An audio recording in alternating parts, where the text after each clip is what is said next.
Hello, I'm Dolores Schwartzentruber. I'm one of the elders here at Wellesley Mennonite Church.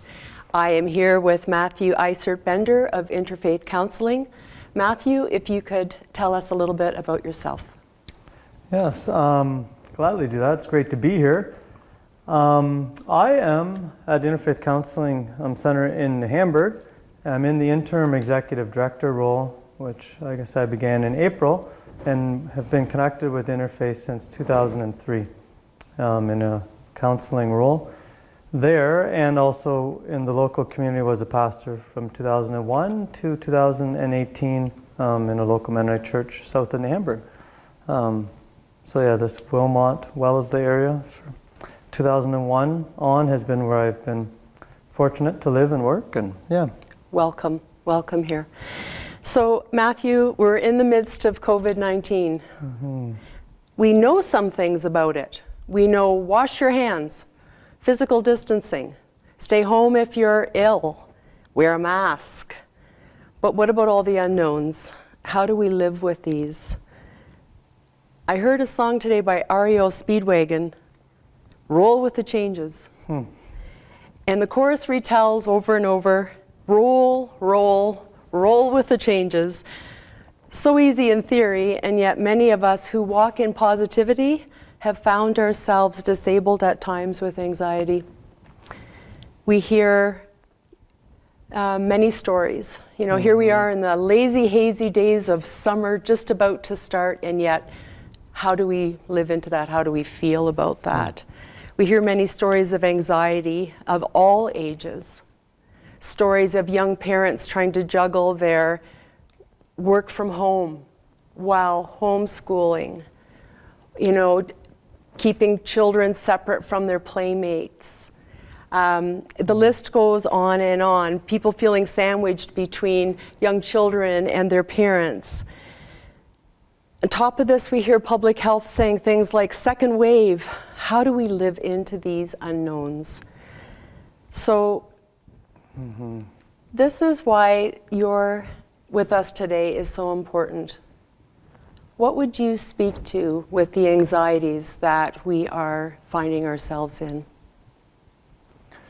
Yeah, it is a unprecedented time, that is for sure. I've had in different conversations, you know, that, and kind of I think at the very basic level, kind of what we knew of kind of what is normal and how to function, you know, that those assumed things, so many of them don't quite fit right now.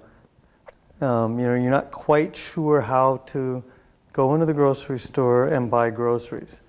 I mean, that's about as automatic as something that exists, and we're not quite sure how to do that. Yeah, it's unprecedented times. So I'm just going to give a few thoughts that really, kind of anxiety, just a very general sense, and then move more into this particular time. Okay.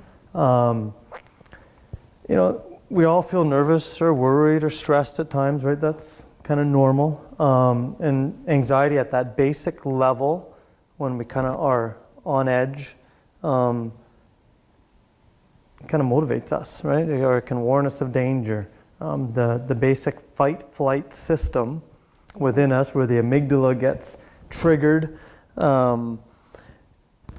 is this basic survival instinct, is the way I would have it explained to me over the years, right? It's that basic survival instinct, and if we're under threat, it gets triggered, and it helps us survive. In the counseling room, I've often joked over the years, you know, if a bear comes into this room, our amygdalas better get triggered. Yeah. And it's fight, flight, or freeze. But there is no time to draw up some charts and make some plans about how we maybe could do it. It's instantaneous. Right. It's triggered, and we need to react, and that's how we survive. The question, when it starts getting more into skills or tools, one of the questions I always ask is there a bear in the room? You know, just what are the little self-talk we can do to ourselves at times? Is there a bear in the room? And often there isn't. And how, just to remind, no, there isn't a bear in the room. But we'll return to that. Okay. And the question, when this amygdala system, almost like if it gets stuck on, then we're in this constant hyper state of arousal. And everything's a threat.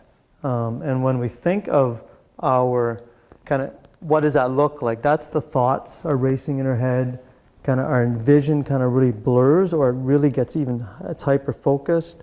Our heart's beating faster, our hands get cold and the palms are sweaty, the muscles tensen up. We can feel dizzy often because our breathing is really shallowed, because we're not taking a deep, relaxing breath, because we're getting ready to run like crazy or to fight, right? So we're shallow breathing, and there's all the adrenaline going into the system. The bladder and bowels, right? We often have an urgency to go to the washroom. Those are all the types of things that are getting triggered in that. And I've used the example of, if you wake up, I'm a runner, so I like this example, but it's like you're at the beginning of a race. Okay. You're going to run a 10K race or a marathon. All of those symptoms should be happening.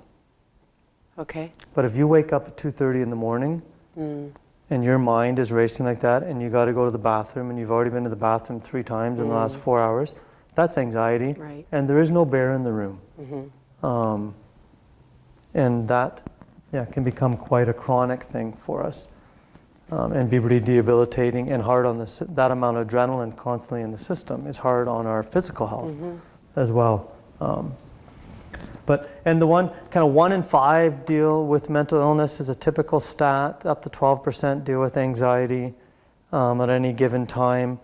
And during this COVID time, I've heard more, up to 50% are dealing with anxiety. And you hear different stats, but it's definitely more pronounced during this time. Excuse me. The other, so specific into COVID, as I thought about this the last few days, the one is more this grief. As we've talked as counselors, a part of just this ongoing, we're grieving the loss of normal is the one piece. And you think of all the things that drop off the calendar. So in my own personal life, the Boston Marathon, different tournaments for sports, grade 8 graduation, grade 12 graduation, all these things that drop off the calendar. There's a sadness in there, that grief, and it creates our sense of normalcy is gone, and our sense of how we can kind of control things. Our sense of and that leaves us feeling kind of anxious, unsettled, ungrounded. And then the other piece of that is the anticipatory grief. Kind of what's going to be next? How much longer before we can return to work? How much longer before we can shop the way we used to shop? How much longer? The dentist we were talking about earlier in a previous conversation. What about the dentist? When can you go to the dentist? When can you not go back? All of that. And that's a profound sense of it leaves us really unsettled and almost like we're under threat. It can that system can get triggered. So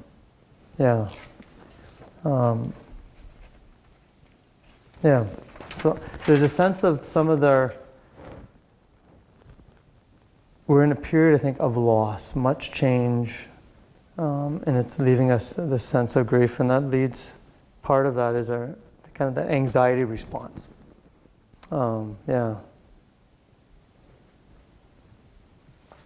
So what might be some tools or strategies that we could work with or work with others with to help us through this? Like you said, 50% of us have high anxiety where perhaps before we wouldn't have, and so we aren't sure how to help ourselves or to help others. Yeah, and the one, this recognizing that in that kind of space, right, we're on this heightened alert.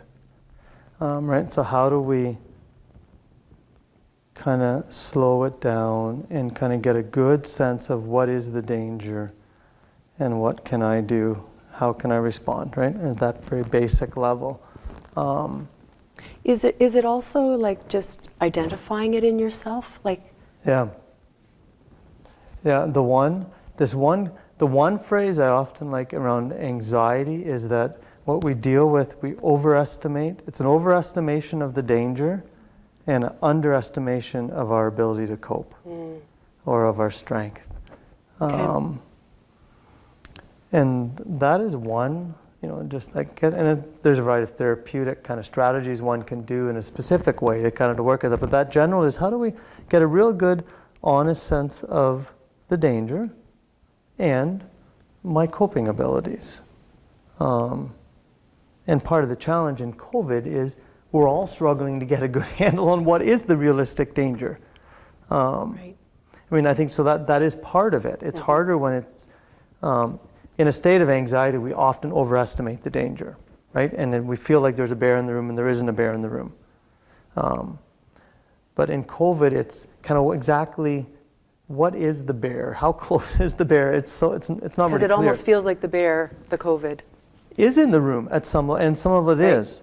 But if you think in a broader sense, the Spanish flu, and I don't know much, I haven't read much about 1918 in that period, the Spanish flu, but it was serious and we got through it. And there was much loss. So it's not, so this is a situation that it's naive to say there's no bear in the room. Right? To not do any physical distancing, to not Right. don't make frequent hand washing. I mean, that would be irresponsible. But also to not lose sight of, I'm aware of public health, kind of basic, and I'd stay abreast of that. And as a church community, what are the basic things that we can do? And some that's not having certain corporate worship, different things. And so we recognize the danger, but I am doing the frequent hand washing, I do this, so we recognize the things we can do to cope. To not slip into the all or nothing where it's only danger and I can't do anything about it. It can be really dangerous, and there are some things I can do to mitigate the danger. And just that in and of itself can start to lessen the intensity of the anxiety and can start to give us a little bit of sense of control. Right? We can't control everything, but I can at least do these things, and there's enough evidence that will help lessen the risk. So I think some of that, just naming that inner self, talking with some others about that and our fears and our worries and what we can do, just helps to I think lessen the anxiety, give us some sense of what we are able to do. But to talk about it means vulnerability. Yes, and we are scared. But I think in And talking to you, I already feel my anxiety kind of woosawing, like, Yeah. you know? And I think it's important that because 50% of us are anxious, that we name it to others, because chances are the person we're speaking to has many of those same anxieties. Yes. And the strength of there's another phrase, it's of name it to tame it. Ah, I like that. So recognizing that once we start to name it, it does give us the opportunity to tame it. Okay. And then we start recognizing our capacity and our strengths. And we start recognizing or sharing ideas. And, okay, that works for you? You serious? Well, maybe I can try that, right? Like, And it just feels good to know that maybe I have some strategies that someone else finds helpful.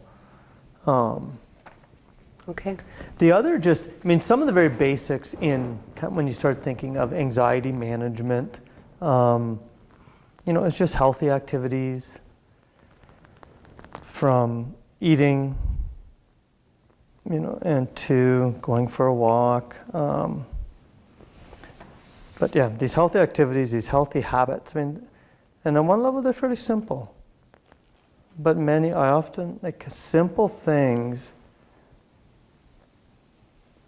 are hard to do. Just because it's simple doesn't mean it's easy.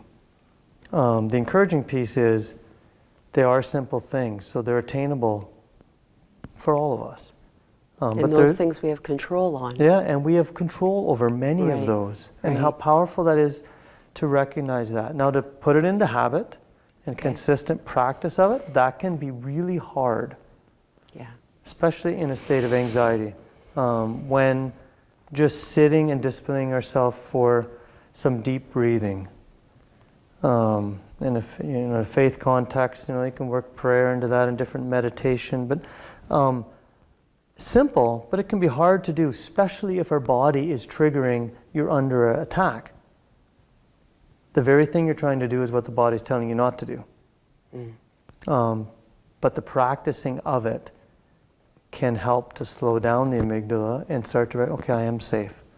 So yeah, some just deep breathing, some being present to the moment and just relaxing. The other, in different times, ways of mindfulness is just simply, when we're really anxious with children, I often do a 5-3-2-1. And that is simply, what are 5 things you hear? What are 5 things you see? What are 5 things you feel? I feel the bum on the chair, and I feel my toes in my shoe, and you do that 5 for all 3, and then you go 4 times of what do you hear, see, feel, 3, 2, 1. And you can name the same things, but you just slowly work through that. I'm amazed how many times children start to yawn. And different things, because they've been so disconnected from their body. But it's just something simple like that can be if we're really feeling anxious, we're sitting in a context and we just try to slow down. What do I hear? What am I seeing? It is a disconnect, isn't it? And we also become kind of connected to what's right in the moment. Yeah. And again, it's that if there's a bear in the room at that particular moment, you shouldn't be doing that. You should be running. But often there isn't a bear in the moment, or a bear in the room in that particular moment. Yeah. So even with, COVID, what are some things that we can do in this particular moment that I'm in? I walk, sitting out in the warm sun on my face, and just breathing deeply and enjoying that for a moment. Helping kids to just enjoy the moment. Yeah. The other, our support networks help right in it. So how do we continue to build those connections, stay connected? Yeah. Well, thank you so much for your time, your energy, your expertise, your careful considerations. Is there anything more that you would like to add? We've gone through a lot of information, and I know you are a plethora of lots of information. Is there anything more that you feel would need to end our time together?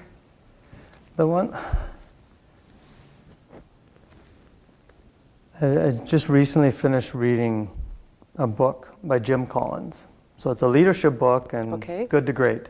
But in it he references the Stockdale principle. And it comes out of, it was a military leader in the Vietnam War, and a group of people that were in a prisoner of war camp then. And it was kind of, some people didn't survive. Either kind of mentally they lost their bearing, or physically they died, or mentally they really went insane, right? And and so what happened? How did some people get through and some not? And this principle, at the gist of it is that you are brutally honest about how difficult it is. Okay. And yet you have this unwavering faith that we will get through it. And I think there's something powerful in that.